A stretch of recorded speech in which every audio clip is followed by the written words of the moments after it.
आज के वाणी है, तुम्हारा मन जितना निर्मल होगा तुम्हारा चक्षु उतना ही निर्मल होगा और ये सारा जगत तुम्हारे निकट निर्मल होकर उद्भासित हो उठेगा। श्री श्री पितृदेव इस वाणी की आलोचना करने का निर्देश देते हैं। हरिपद्दा बोलते हैं, मैं जो देख रहा हूँ उसके अंदर अच्छा ही देख रहा हूँ। ऐसे सब कुछ के अच्छे दिख को देख के ये जगत निर्मल देख रहा हूँ। श्री श्री पितृदेव बोलते हैं, मैं अगर अच्छे देखने में अभ्यस्त तो उठूँगा, लेकिन मैं अच्छे देखने में अभ्यस्त क्यों हो उठूँगा और अच्छा कहने से मैं क्या समझूँगा। तुम्हारा कपड़ा देखने को अच्छा है, वो गोरू वो भी देखने को अच्छा है, वो जो लड़का वो देखने को अच्छा है, सिर्फ वही देखूँगा ऐसा है क्या? व्यापार क्लियर नहीं हो रहा है। आलोचना तो करना होगा ना, अवश्य शॉर्टकट करके भी कह सकते हो। क्या होने से ये मन निर्मल होगा? हरिपद्दा बोलते हैं, हम जब सु के साथ युक्त होते हैं। श्री पितृदेव बोलते हैं, युक्त तो हम लोग सब हैं, लेकिन किस तरह युक्त रहने से मन निर्मल होगा। हरिपद्दा बोलते हैं, कोई भी चीज का कु या बुरा ना देख के। श्री पितृदेव बोलते हैं, कैसे होने से कु नहीं देखते। मन क्या हमेशा कु ही देखता है? कल तो आलोचना हुआ था। हरिपद्दा बोलते हैं, बचने बढ़ने का जो प्रतिकूल होता है वही होता है कु, और हम लोगों का प्रकृति सु को ही देखना चाहता है। श्री पितृदेव बोलते हैं, मन अगर निर्मल नहीं होता तो इष्ट के साथ क्या युक्त नहीं रह पाते हैं। परमेश्वरदा बोलते हैं, आज्ञा महिला मन लेके भी तो युक्त रह सकते हैं। श्री पितृदेव बोलते हैं, हाँ वो तो हो सकता है, लेकिन युक्त रह के मन क्रमशः परिष्कार हो उठेगा। फिर परमेश्वरदा बोलते हैं, साधन भजन के क्षेत्र में भी युक्त है, ज्योति दर्शन भी हो रहा है, तब मेरा इतर चरित्र स्वभावगत अगर नहीं होता है तो सावधान होना जरूरी है। श्री पितृदेव बोलते हैं, इतरा मोर चरित्र स्वभावगत हो रहा है, तब आने से सब कुछ नहीं देखता हूँ, ये सब गप्पे है। ठाकुर के नाम ध्यान साधन भजन करने से उसका भी तो एक प्रकाश रहेगा। परमेश्वरदा बोलते हैं, क्षमता की वजह से जनेक तपस्वी वो काक को भी भस्म कर दिए थे। वो कहानी व्यक्त करते हैं। वो कहानी के सूत्र लेके श्री पितृदेव बोलते हैं, जिस घर को वो तपस्वी भिक्षा के लिए जा रहे हैं, उस घर की गृहिणी बोलता है, वहाँ खड़े रहो साधु, मैं पहले मेरे पति सेवा कर लेने दो, मैं अभी मेरे पति की सेवा कर रहा हूँ, पहले मुझे वो कर लेने दो, मैं तो कोई दूसरा काक नहीं हूँ जो आप मुझे भस्म कर दोगे। ननिदा बोलते हैं, पुण्यपोथी में भी ठाकुर के वही बात बोला है, 5 मिनट अगर मन संजोग होता है तो ज्योति दर्शन होता है, 10 मिनट भी अगर हम संजोग कर सकते हैं तो शब्द श्रवण होता है। श्री श्री पितृदेव बोलते हैं, वो सब तो बाय प्रोडक्ट है, वो सब बहुत समय में अपने प्राप्ति को भी व्याहत करता है। मन संजोग का जो अभ्यास ये क्षणिकों में भी हो सकता है और किसी का दीर्घ अभ्यास की वजह से भी होता है, किसी का सारा जीवन करने से भी नहीं होता है। ऐसे तो देखा जाता है 1 घंटे के अंदर 59 मिनट मन इधर उधर घूमता रहता है, 1 मिनट मन संजोग होता है या किसी का भी नहीं होता है। दुलालदा बोलते हैं, बहुत लोग तो अनुभूति के बात कहते फिरते हैं। श्री पितृदेव बोलते हैं, जिन लोगों के होता है वो थोड़ी ना कभी कहते हैं, शब्द ज्योति जो भी देखते हैं, किसी का चित्त निर्मल ना होने से कुछ भी नहीं होता। नाम करने से मन की मलिनता दूर होता है, चित्त निर्मल होता है, लेकिन निर्मल होने से आत्मकेंद्रिकता नहीं रहता। इसीलिए निष्ठा के साथ नाम करने की अभ्यास करना होता है। जो लोग निष्ठा के साथ नाम ध्यान करते हैं उनकी कोई दोष मुझे दोष जैसे प्रतीत नहीं होता है।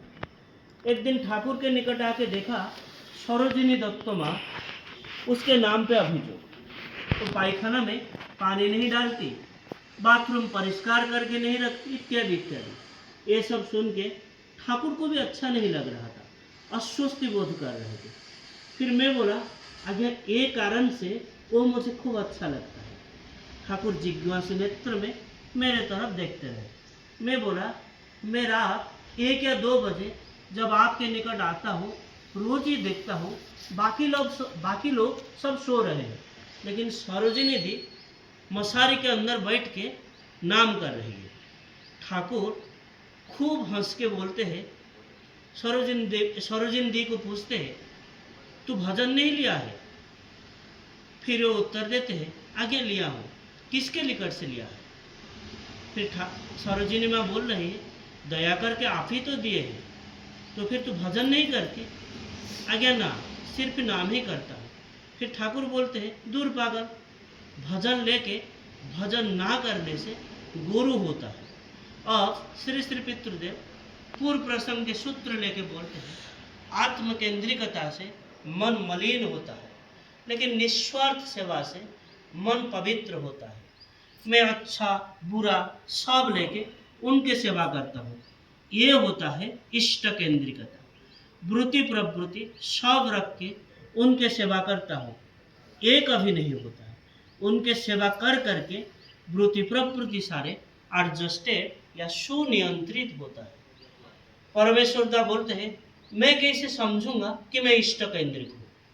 परमेश्वरदा के प्रश्न के उत्तर में श्री पितृदेव एक घटना बोलते हैं। एक दिन 2 कुत्ते उनके ब्रीडिंग के टाइम में जा रहा हूँ, उनके पास देखे, मुझे देखते ही वो लोग भाग के मेरे निकट आ गए, मुझे पकड़ लिए।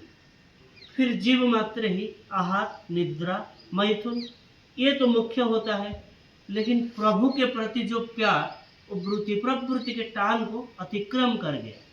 हिंदू धर्म के शिक्षा भी कुछ इस तरह होता है। पुत्रार्थ है क्रियते भाज्य, हम लोग शादी करते हैं, जैसे सतपुत्र ये पृथ्वी में पैदा हो, उनको केंद्र करके स्त्री स्वामी सब कुछ है। हम लोग जो संतान चाहते हैं, ये चाहते हैं कि वो बड़ा होके जिस उनके सेवा करे। फिर नौनिदा बोलते हैं, गर्भधान के मंत्र देखने से वो तो समझ में आता है। श्री पितृदेव बोलते हैं, मेरा बाबा माँ स्त्री पुत्र विषय आशय सब कुछ तो है, कितना दिन रहेगा उसका कोई ठिकाना नहीं, इसीलिए सोचना होगा सब कुछ तो उनके होता है, ऐसे ही देखूंगा। हाथ पैर नाक मुख कोई भी मेरे बात नहीं सुनते, बीमारी भी होता है, लेकिन मैं चाहता हूँ मेरा बेटा मेरी बातों में उठ बैठ करेगा। हम लोग सब क्या साविया की जैसे पुत्र चाहते हैं। फिर देखते हैं मेरा दांत मेरा बात नहीं सुनता, दांत में व्यथा होता है, लेकिन ठाकुर के निकट दांत के व्यथा बोलते ही व्यथा कम हो जाता है। मेरा बात नहीं सुनता है, लेकिन ठाकुर के बात सुनता है। हजरत मोहम्मद के निकट एक माँ अपने बेटे को लेके जाके बोलता है, मेरा बेटा खूब मीठा खाना पसंद करता है, किसी का बात नहीं सुनता। मोहम्मद तो मीठा खाने के लिए निषेध नहीं करते हैं, तब से वो बच्चा और मीठा नहीं खाता है। मोहम्मद जब मीठा खाने के लिए निषेध करते हैं, तब से वो लड़का और मीठा नहीं खाता है। प्रसंग क्रम से श्री श्री पितृदेव द्रौपदी के वस्त्र हरण की कहानी कहते हैं। दुशासन सभा के बीच में द्रौपदी के वस्त्र हरण कर रहा है, उसके ससुर देढ़सुर देवर सबके सामने में। द्रौपदी ऐसी हालत में सभी के शरणापन्न होती है। फिर तब कोई फल नहीं होता है, तब फिर वो नारायण के शरण लिया। नारायण की दया से द्रौपदी के वस्त्र खत्म नहीं होता है, मलिनता जाने से उनके दया से ये सारे प्राप्ति होता है। मलिनता जाने से सब ज्योति दर्शन भी होता है, और जो भाव जिसका भाव नहीं उसका वो प्राप्ति कैसे होगा? सब ज्योति ये सब कैसे दर्शन होगा? क्षमता के बल से दृष्टि शक्ति के जरिए कोई पक्षी को मार सकता है, लेकिन वो करके लाभ क्या है? कोई पत्थर डाल के मार तो दिया जा सकता है। हनन की क्षमता कोई अर्जन किया है और कोई बचाने की क्षमता अर्जन किया है, किसका क्षमता सार्थक है? फिर पूर्व प्रसंग के सूत्र लेके बोलते हैं, सब ज्योति जो लोग देखते हैं ठाकुर के सिवा उनको और कुछ अच्छा नहीं लगता। मेरे इष्ट के प्रति अगर अच्छा भाव नहीं रहा, वो अगर मुझे अच्छे नहीं लगे, तो ये सब मुझे होगा भी क्या? जैसे कांचा केला, उससे होगा क्या? वो सब या उनको पाने की जो इच्छा करता है, वो उनको प्यार करते हैं, उनके संग पाने की इच्छा करते हैं, ये अगर नहीं होता है तो ये सब मेरा क्या लाभ होगा? मैं उनको चाहता हूँ, इसीलिए तो ये सब पाता हूँ। ये सब बाय प्रोडक्ट है। उनको पाने के लिए उनके प्रति गंभीर टान की जरूरत है, तीव्र व्याकुलता की जरूरत होता है। आज के लिए इतना ही। वंदे पुरुषोत्तमम। वंदे पुरुषो